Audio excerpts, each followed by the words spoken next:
ये नफरत फैलाने वालों, ये लोग कोई मुद्दा ही नहीं है। आप लोग ही ना न्यूज में दिखाती थी, मोदी जी का कार्टून बड़ा बना देती थी, लालू जी का छोटा, सोनिया जी का छोटा, अरविंद केजरीवाल जी का छोटा, ममता जी का छोटा, सब पकड़े हुए हैं। हम सवाल उठाएंगे, लेकिन आपका जवाब देना है। आप चुप्पी साधे हुए रहते हैं, कोई जवाब नहीं मिल पाता। आप इस पे बात कीजिए ना, मुद्दों पे बात। आप जहाँ जा रहे हैं डिवाइडेड रूल, वही भाषा, हिंदू मुस्लिम, लेकिन आप असली सवाल उनसे पूछती ही नहीं है कि शादी कब कीजिए। दोस्तों, मोदी एक करोड़ की फिरकी लेना तो कोई तेजस्वी यादव से ही है। अपने पिता के ही अंदाज में तेजस्वी यादव मोदी मीडिया की फिरकी लेते हुए गायब बगाए नजर आ जाते हैं। बिहार में होने वाले चुनावों के मद्देनजर अंजना ओम कश्यप ने तेजस्वी यादव को अपने शो पर आमंत्रित किया था, जहां पर अंजना ओम कश्यप के चुटीले सवालों का जवाब उन्होंने अपने ही अंदाज में दिया और अंजना ओम कश्यप की अच्छे से फिरकी ले ली, जहां पर उन्होंने भाजपा सरकार और नीतीश सरकार को भी कटघरे में खड़ा किया। डिबेट बहुत ज्यादा इंटरेस्टिंग है और डिबेट के लास्ट को बिल्कुल भी मिस मत करिएगा। तो चलिए देर नहीं करते हैं और देखते हैं आज की डिबेट। बिहार की कैसी तैयारी है और गठबंधन के साथ ही अब आपके पास बची है बस कांग्रेस, तो किस तरह से आप इस चुनाव को देख रहे हैं? क्या एलजेपीआर का भी बीजेपी और नीतीश बाबू के साथ रहना बड़ा गेम चेंजर होगा? देखिए, हम लोगों की तो तैयारी है ही, लेकिन बिहार की जनता जो है उनकी तैयारी और दुरुस्त है। आपको पता है, बिहार के माननीय मुख्यमंत्री श्री नीतीश कुमार जी है। नीतीश कुमार जी का नाम का जो मतलब होता है नीतीश, नीति के ईश, यानी नीति के परमात्मा कह ले, आप देवता कह ले, तो क्या आप सब लोग समझ सकते हैं क्या वो नीति के देवता है? इसको समझने में देर लगेगी। आप देखिएगा कि बार बार जो है हमारे मुख्यमंत्री पलटी मारते रहते हैं और बार बार ये कहते हैं, जब भी नरेंद्र मोदी जी जाएंगे या जब भी कोई कार्यक्रम करेंगे तो बोलते हैं हमारे चाचा कि आप गलती नहीं करेंगे। बार बार कहते हैं। एक बार कोई गलती कर सकता है, दो बार कोई गलती कर सकता है, 3 बार कोई गलती कर सकता है, लेकिन बार बार अगर कोई गलती करे तो आप समझ जाइए कि वो मस्ती कर रहा है और उसको कोई मतलब नहीं है अपने कहना। ये सच्चाई है, आपके पास और रिकॉर्ड है। आपने तो नीतीश बाबू को करीब से देखा है, ये बिहार के सभी लोग समझ ना पाएंगे कि जो पहेली है नीतीश कुमार नाम का, इसको थोड़ा सा डिकोड कर दीजिए हम लोगों के लिए। क्योंकि अभी से एनडीए ने फिर से कह दिया है कि सीएम फेस वही होंगे चुनाव में। महाराष्ट्र में शिंदे साहब नहीं बने, देवेंद्र फडणवीस बने, लेकिन आज यहाँ पर चिराग पासवान भी थे। उन्होंने कहा कि हम तीनों साथ लड़ रहे हैं और 25 में वो ही शपथ लेंगे फिर से सीएम का, नीतीश कुमार। देखिए, अब ये उनका गठबंधन है, वो क्या निर्णय लेते हैं नहीं लेते हैं, ये उनका काम है। हमको अपना क्या काम करना है, हम अपने मुद्दों पे लड़ाई लड़ेंगे। लेकिन काम के बारे में अगर हम बात करें बिहार के, बोला जाता है कि नीतीश कुमार जी ने बड़ा रोड बनवाया, ये किया, लेकिन मेरा मानना है कि बिहार में इंफ्रास्ट्रक्चर का फ्रैक्चर हो चुका है। कितने पुल गिरे लाइन से? 17-18, एक महीने में 18-24 पुल गिर गई। जो बन रही है वो भी गिर रही है, जो नहीं बनी है वो भी गिर रही है, जिसका उद्घाटन अगले दिन करना है वो भी गिर रही है। बांध में छेद हो जाता है तो बोलता चूहा खा गया। इस तरह के इश्यूज आ रहे हैं, आपने भी देखा। एक पुल एक बार नहीं गिर रहा, 4 बार पुल गिर रहा। तो हमको लगता है कि अगर नीतीश कुमार जी का चेहरा अगर आता है तो अच्छा ही है, वो लाए। यही मेरा अगला सवाल। लेकिन आप सोचो, विश्व की सबसे बड़ी पार्टी बीजेपी इतनी बेबस हो चुकी है कि उनके पास एक चेहरा नहीं है बिहार में, एक चेहरा नहीं।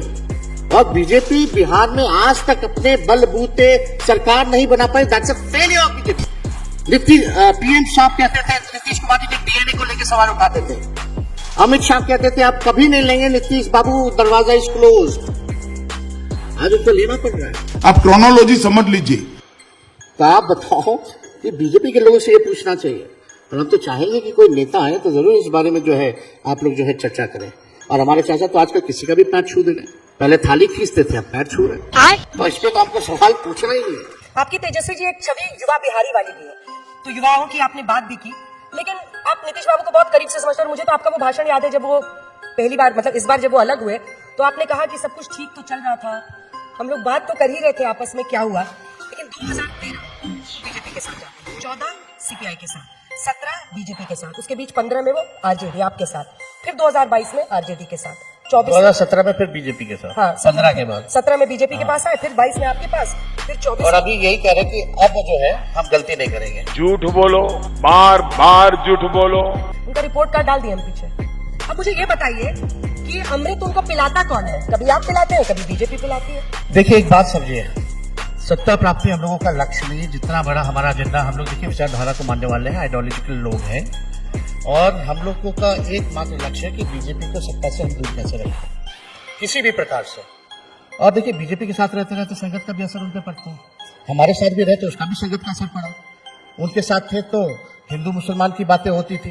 तो देखिए, हमारा एकमात्र लक्ष्य है कि बिहार में अमन चैन रहे, मुद्दों की बात हो, बिहार आगे हमारा तरक्की करे। बिहार गरीब राज्य है और माननीय मुख्यमंत्री जी खुद कहते रहे हैं, बल्कि हम लोगों का पुराना एजेंडा रहा है कि बिहार को विशेष राज्य का दर्जा दिया जाए। अब माननीय मुख्यमंत्री जी चुप क्यों है? जब बिहार गरीब राज्य है, पर now you are part of the government of India also, आप सरकार चला रहे हैं और अब आप नहीं दिला पाओगे बिहार को विशेष राज्य का दर्जा, तो आप कभी नहीं दिला सकते। आज उनके पास पावर है, आज अगर वो अपना सपोर्ट मोदी जी से ले ले तो सरकार गिर जाएगी। तो अब क्यों नहीं कर रहे हैं? अब इस पे चर्चा नहीं करते हो।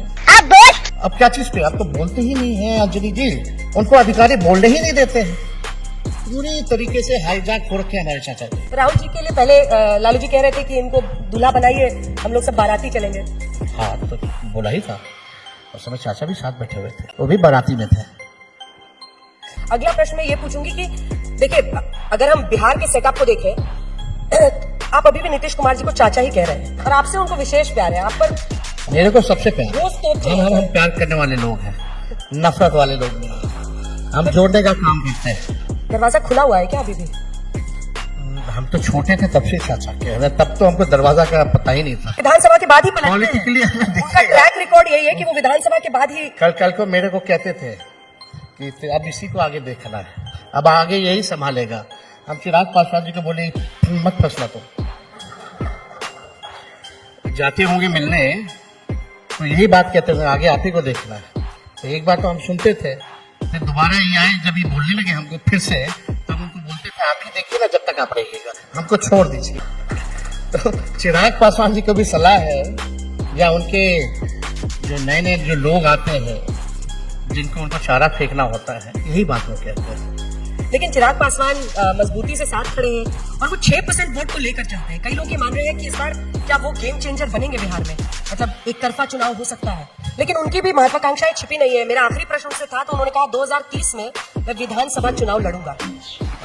चिराग पासवान ने कहा बिहार के लिए, अब तो वो सांसद 30 में लड़ने के लिए तो ऐसे भी लड़ सकते, उसमें क्या? भाजपा वाला तो लड़ाता ही है, केंद्रीय मंत्री लोग को लड़ाया है, एमएलए का मध्य प्रदेश में, हर जगह हरियाणा में तो लड़ाता, लड़ जाना चाहिए, उसमें क्या है? लेकिन आप असली सवाल उनसे पूछती ही नहीं है कि शादी कब कीजिएगा। ये बड़ा सवाल है। आपने टाइम भी करी। हम तो सुखी हैं, हम तो सुखी हैं। तो पूरा टाइम जो है हम पॉलिटिक्स को दे रहे हैं। हम आते हैं सर जी। नहीं। हाँ। लेकिन इसी पर बीजेपी का पलट के जवाब आता है। प्रधानमंत्री का नारा है एक है तो सेफ है। वो कहते हैं, जैसे आपने खुद भी कहा, माई बाप, मतलब उसमें जाति समीकरण का नाम आपने लिया, तमाम अलग अलग जातियों का। चाहे पीडीए की बात अखिलेश यादव जी करते हैं यूपी में, वो कहते हैं कि जाति के आधार पर लोगों को बांटकर अपना वोट बैंक बनाते हैं, हिंदू एक हो जाओ। देश को सेफ रखना ये सबसे बड़ी प्रायोरिटी है। आप बताओ देश सेफ है कि नहीं? ये केवल एक पर्टिकुलर माइनॉरिटीज को देख के ये कॉम्युनलाइजेशन वाली बातें की गई। मंगलसूत्र छीन लेगा, प्रधानमंत्री आप मंगलसूत्र छीन लेंगे, कैसी बातें कर रहे थे आप चुनाव में? लेकिन खैर जो भी है, आप बताओ तीनों सेना के अध्यक्ष कौन से धर्म के हैं? एयरफोर्स के, नेवी के, आर्मी के, कौन से धर्म के? आपके प्रधानमंत्री कौन से धर्म के? आपके राष्ट्रपति कौन से धर्म के? एक उमर अब्दुल्ला को छोड़ दीजिए, तो बाकी जगह जो चीफ मिनिस्टर, गवर्नर है, वो कहाँ के हैं? फिर भी हमारा देश सेफ नहीं होगा, या हम सेफ नहीं होंगे, हिंदू सेफ नहीं होंगे। आप 11 साल राज कर रहे हैं, फिर भी आप ये बात बोल रहे हैं, तो आपने किया क्या? 11 साल में क्या किया? और ऑल ऑफ सडन ये 11वें साल जहां you should be telling people, जो मालिक है जनता, you should be telling them कि हमने देश के तरक्की के लिए ये काम किया। आज रुपया कमजोर हो रहा है कि नहीं हो रहा? डॉलर के मुकाबले कमजोर हो रहा है कि नहीं हो रहा है? हमारे इकोनॉमी पे बात होनी चाहिए। मोदी जी ने कितने लोगों को नौकरी दिया, ये बताओ। ये नहीं सुनना कि कितने लोगों को राशन दिया। ये A to Y Z कोई भी पद पे बैठेगा, कोई भी कर सकता है। लेकिन आपने नौकरी कितनी बढ़ाई, नौकरी कितना दिया, महंगाई क्यों नहीं कम की? भाजपा के लोगों को पहले 60 रुपया पेट्रोल डीजल था तो टाइम लगती थी, अब 100 रुपया पार हो गया। गैस 400 था, अब 1200 हो गया, तो अब महंगाई टाइम नहीं महबूबा नजर आने लगी। आप इस पे बात कीजिए ना, मुद्दों पे बात कीजिए। आपने क्या किया इस देश के लिए? आप जहां जा रहे हैं डिवाइडेड रूल, वही भाषा, वही सेम एजेंडा, हिंदू मुस्लिम। गजब हाल है हमारे देश का। मस्जिदों के अंदर मंदिर खोदा जा रहा है, ढूंढा जा रहा है। अब विदेश में जो है मिनरल्स ढूंढ रहे हैं, मिनरल्स ढूंढ रहे हैं। कहां हम लोग लटके पड़े हैं भाई? बिहार में बाहर असल मुकाबला किससे है? मतलब असल मुकाबला किससे है? नीतीश कुमार से है कि बीजेपी से है कि बीजेपी के गिरिराज सिंह की हिंदुत्व वाली यात्रा से है? किससे मुकाबला है आपका? देखिए, हमारा मुकाबला असल में बेरोजगारी से बा, महंगाई से बा, गरीबी से बा। और इस मुद्दे को लेकर हम चलेंगे, लोगों का साथ मिलेगा, जिस दिशा में भी हम लोग काम करेंगे। ये नफरत फैलाने वालों, ये लोग कोई मुद्दा ही नहीं है। ये तो डरे हुए हैं, तब तो एक हुए थे। आप लोग ही ना न्यूज में दिखाती थी, मोदी जी का कार्टून बड़ा बना देती थी, लालू जी का छोटा, सोनिया जी का छोटा, अरविंद केजरीवाल जी का छोटा। चलता था ना ये कि मोदी ही मोदी है। मोदी जी की तो खुद की कितने एनडीए में कितने पार्टनर्स हैं? 30 है, लेकिन वो तो नहीं चलता था।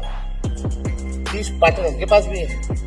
लेकिन बिहार में आप अगर हकीकत में अगर देखें तो ये लोग तो सब एक हो रखे हैं हराने के लिए। तो इसका ये संदेश है कि हम मजबूत हैं, तभी तो वो एक हो रखे हैं। सबसे ज्यादा, सेकंड लास्ट सवाल, सबसे ज्यादा आप किस पर हमलावर होंगे? नीतीश कुमार पर? आप पूरे बिहार के चुनाव को 20 के चुनाव में आपने देखे, नीतीश जी हमारे भाई बहनों को गिनते रहेंगे कि लालू जी के कितने बच्चे हैं, मोदी जी ने क्या क्या नहीं कहा, क्या क्या नाम नहीं दिया। हमने हाथ जोड़ा, हम बोले भाई मोदी जी केवल बेरोजगारी के बारे में बात करो, आप गरीबी के बारे में बात करो, आपको फुर्सत से टाइम मिलेगा, चाचा आपको भी मिलेगा, हमारे भाई बहन की। तेजस्वी यादव जी, आप एजेंडा आज तक के मंच पर आए, आपने बिहार का एजेंडा सेट किया, आने वाले चुनाव में क्या आपके नतीजे हैं, उस पर नजर रखिए। बहुत बहुत ध्यान रखिए।